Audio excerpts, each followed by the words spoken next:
throne, we can handle it. Exactly. Most definitely. So, Jiquay, you chime in. Say something about this portion that we're talking about. You're considering yourself on a path to ascend. Do you consider yourself on a path, and what does that even mean to you? For me, ascension means the ability to transcend and surpass all ego-based beliefs, hang-ups, anything that you've carried from lifetime to lifetime. This is an opportunity for you to let them go, which means it's a time of deep reflection. And one of the things that we always discuss, another thing that people come to us they're not ready for, is you always hear people talking about focusing on the light. But with this ascension, we must understand balance. And in balance, you cannot have darkness without light. So we teach you how to go to the depths of your darkness, to your pain, and to face and understand your pain, because you created your pain. You brought your pain with you. So most of us, we just want to focus on happy feelings, positive, and it's great, but you have to have balance. That's what the purpose of the yin-yang. That's why it's dark and light. Yes. You must have both in order to become whole.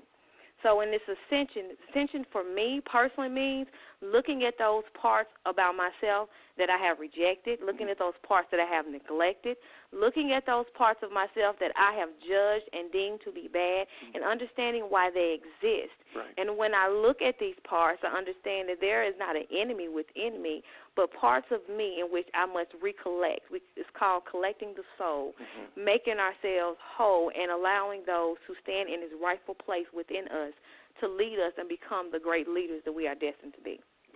Exactly. Absolutely. That is so powerful. And I like what you're saying as far as the juxtaposition between the light and the dark, and recognizing that that is the yin and the yang energy.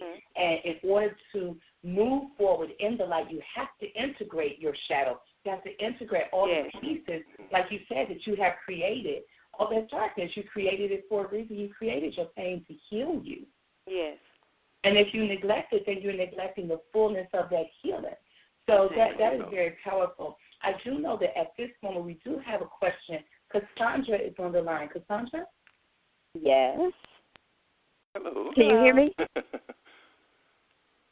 Hello, Cassandra? Yes, I'm here. Your question? My question was, when he said you marry your pain, I thought that was very powerful to talk a little bit more about that, and either you ascend or you go back to what you know. Very interesting in terms of relationships. What does that look like? Just more talk to that for me, please. Thank you so much for that question. Thank you. Let me just begin with this. A lot of what we do is based upon Carl Jung's work. And with that, we're going to look at two dimensions. One is, and honey, if I get it wrong, you just help me out. I got you, baby. It is with the anima, which is the female unconscious within the male, and the animus, which is the male unconscious in the female. Now, when we say unconscious, we are talking about 90+% of awareness. And within that awareness could be a lot of pain in dealing with those images, the images that a man receives from his mother. And that could be a lot of pain within those images, and he suppresses those images, and he acts them out in his life in reality, to the point that he actually marries the person he resents. And likewise with the female, she may resent her father and actually projects that into her search for a mate and marries him. That happens every day, all the time. That pain right there, unless you can point it out and recognize it and heal it, it just causes a lot of shifts within emotionally and psychologically, and destroys every relationship that you're in, not just a romantic relationship, but any relationship. So with that, like I said, most people, they come to us, and when we highlight that, if they're from the church and they want to receive higher levels of information, and we have, like I said, we have nothing against church because that's where we're from. Those are our roots. However, there's a lot more information that's out there that could help you on your path. And a lot of people, they come to us, and either they choose to ascend and search those inner unconscious revelations, or they just go back to looking for salvation from a man from somewhere else instead of within. It's always been that way. One or two ways when they come to us, that happens. So with that, the pain has to be recognized. If you're not willing to recognize the pain, stay away from relationships because you're just going to hurt somebody. You are a loaded gun with no safety. And, sweetie, if you want to just... Yeah, let me just elaborate. Sure. Let me add another word or perspective to mirroring your pain. And the other word is voids. It's not necessarily all the time that we recognize our voids as pain. Sometimes it's just a desire.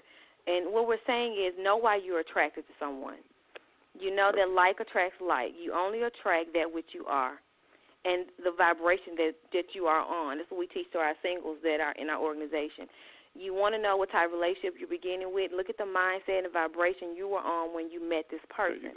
And then that will tell you where you are and what you're attracting. So, for instance, Tim and I will admit to you, we married each other out of our void. Yes, we did. Most people will. And most people have the capacity to transcend that, but if you don't recognize it, you don't know what to do to transcend it. So my father wasn't in my life. My father abandoned me. My father wasn't there. He just wasn't. Timothy had the same issue with his father. Yes. He didn't have his father in his life. Same energy, same likeness, same void. Also, with his mom, Timothy didn't have a great relationship with his mom. It was kind of broken. My mom and I grew up with issues. So when we married each other, he was looking for mom and I was looking for dad. And therefore we had these voids of expectations that we placed on one another that no human can feel.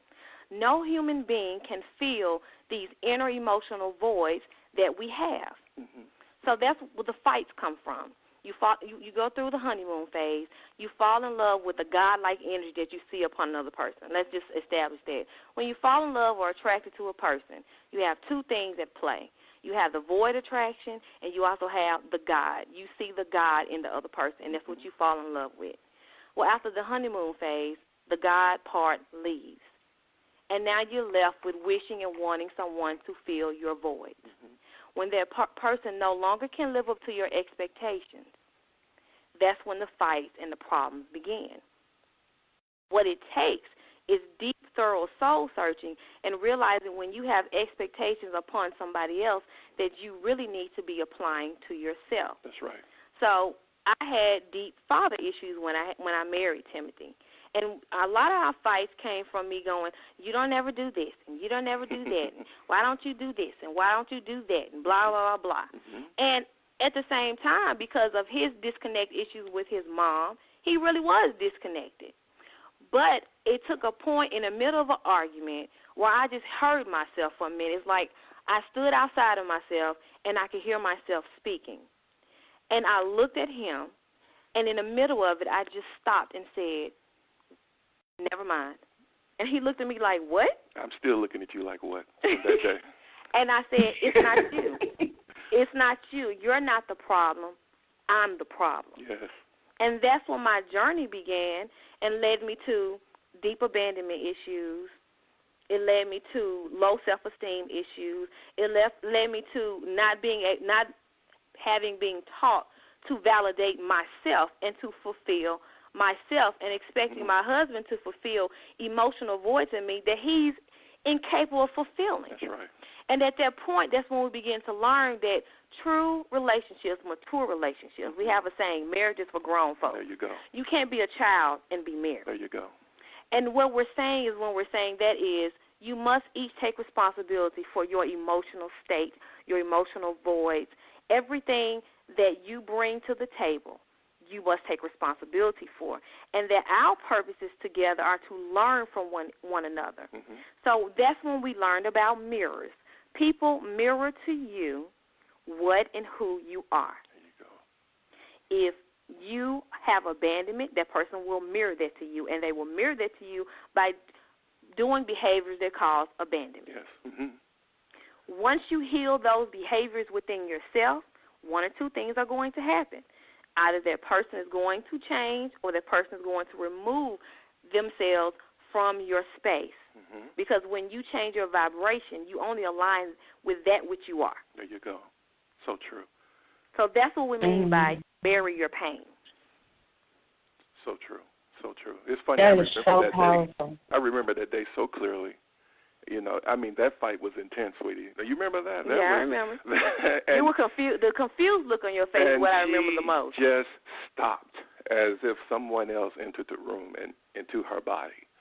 And that led me to a search within myself because she was able to hear something that most people can't. And that was the pain screaming it out, please pay attention to me. I want to be healed. I want to address that. That right there, what you said is very powerful. You said as though somebody else entered the room. Mm-hmm. It feels like the her that was ready to heal entered the room. Mm-hmm. And because she entered the room, then another you was able to enter the room and enter into a different kind of a conversation with her than which you all had been having. So true. So true. Our relationship has changed from that day. From that day, no more violent fights. And we do have disagreements. I mean, it's not just roses and berries around here every day. But we can hear the voices now. Right. Right. You know, and that is the beginning in this Aquarian age. Are you able to hear the pain within? And when you hear it, what are you going to do about it? Right. Absolutely. I'm gonna take that question down. I'm creating some meditation notes for myself for later. I'm gonna post them up in the group too. We do have a question that has just come in. Kiana from Chicago asked the question. She messaged it in. She says, with the relationship, how can couples prepare together for the transformation to stay connected? How can they prepare to stay connected through everything that's going on? Because I hear what you're saying, and I can hear that you all are still connected. And so Kiana poses that question. Can you all address that? It would be nice to hear from both of you all's perspective. Yeah, I'll take this one first. I knew you would. I know you will. It all goes back to what I was saying earlier. There is nothing you can do to ensure that each other can stay connected.